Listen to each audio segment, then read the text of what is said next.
नमस्कार, onyx education point में आप सभी का स्वागत है। तो आज हम समझने वाले हैं इसके नए मोदी मंत्रिमंडल को। ये वो टीम है जो आने वाले सालों में भारत की दिशा तय करेगी।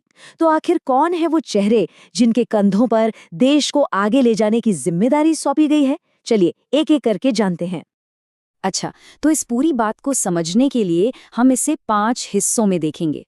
सबसे पहले एक छोटा सा इंट्रोडक्शन लेंगे, फिर सरकार के उन मुख्य स्तंभों की बात करेंगे जिन पर पूरा देश टिका है। उसके बाद अर्थव्यवस्था को रफ्तार देने वाले चेहरों से मिलेंगे, समाज और कल्याण की बागडोर संभालने वालों पर नजर डालेंगे और आखिर में कुछ नए चेहरों और उनकी बड़ी जिम्मेदारियों को समझेंगे। तो चलिए शुरू करते हैं पहले हिस्से से। इससे पहले कि हम नामों की लिस्ट पर जाएं, ये समझना जरूरी है कि आखिर ये मंत्रिमंडल इतना अहम होता क्यों है। तो पहला सवाल यही है कि भाई इस मंत्रिमंडल के बनने से इतना फर्क क्यों पड़ता है? देखिए, अगर आसान शब्दों में कहें तो यही वो कोर टीम है जो देश के लिए नीतियां बनाती है और फिर उन्हें लागू भी करवाती है। देश किस दिशा में जाएगा, ये यहीं से तय होता है। अब इस टीम की कमान जाहिर है प्रधानमंत्री नरेंद्र मोदी के हाथों में है। और हाँ, सरकार में एक और महत्वपूर्ण पद पर एक नया चेहरा आया है। देश के 15वें उपराष्ट्रपति बने हैं सीपी राधाकृष्णन, जो कि एक काफी अनुभवी नेता हैं। और उनकी नियुक्ति भी एक बड़ी जीत के साथ हुई है। ये जो नंबर आप देख रहे हैं 452, इतने वोट्स उन्हें उपराष्ट्रपति चुनाव में मिले थे। खैर, चलिए वापस मंत्रिमंडल पर फोकस करते हैं।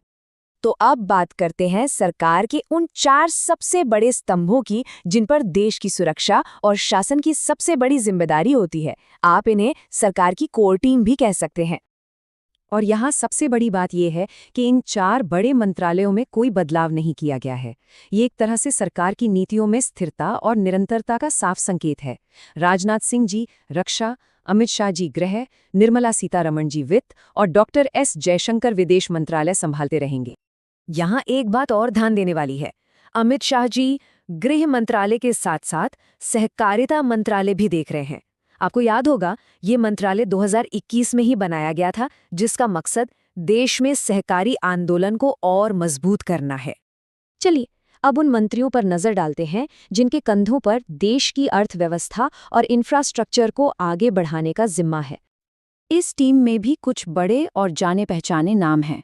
नितिन गडकरी जी सड़कों का काम संभालते रहेंगे, जबकि अश्विनी वैष्णव जी के पास रेलवे के साथ साथ आईएनबी और इलेक्ट्रॉनिक्स जैसे अहम विभाग हैं। पीयूष गोयल जी कॉमर्स और इंडस्ट्री देखेंगे और गठबंधन के साथ ही एचडी कुमारस्वामी को भारी उद्योग की जिम्मेदारी दी गई है। अच्छा, अब एक मजेदार मेमोरी ट्रिक। नए कपड़ा मंत्री कौन है? गिरिराज सिंह। अब इसे याद कैसे रखा जाए? बस इतना याद रखिए, कपड़ा गिरने नहीं देना। गिरिराज और गिरने नहीं देना, है ना आसान तरीका याद रखने का।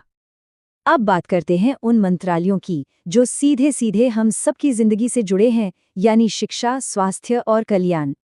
तो देखिए, शिक्षा मंत्रालय धर्मेंद्र प्रधान जी के पास ही है, जबकि जेपी नड्डा स्वास्थ्य मंत्रालय की कमान संभालेंगे।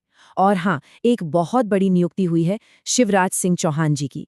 मध्य प्रदेश के पूर्व मुख्यमंत्री अब देश के नए कृषि और किसान कल्याण मंत्री होंगे। महिला एवं बाल विकास मंत्रालय में एक अहम बदलाव देखने को मिला है। यह बड़ी जिम्मेदारी अब स्मृति ईरानी जी की जगह अन्नपूर्णा देवी को दी गई है। और अन्नपूर्णा देवी का नाम याद रखने के लिए भी एक शानदार ट्रिक है। उनके नाम में ही अन्न है, और अन्न से हमें मिलता है प्रोटीन, जो कि महिलाओं और बच्चों के विकास के लिए कितना जरूरी है। और अब चलिए अपने आखिरी पड़ाव पर चलते हैं। यहाँ हम कुछ नए चेहरों और उनकी नई जिम्मेदारियों पर एक नज़र डालेंगे, जहाँ कुछ सबसे दिलचस्प बदलाव हुए हैं। एक बड़ा फेरबदल ज्योतिरादित्य सिंधिया के मंत्रालय में देखने को मिला है। पहले उनके पास नागरिक उड्डयन यानी सिविल एविएशन मिनिस्ट्री थी, लेकिन अब वो संचार और उत्तर पूर्वी क्षेत्र विकास मंत्रालय का काम देखेंगे।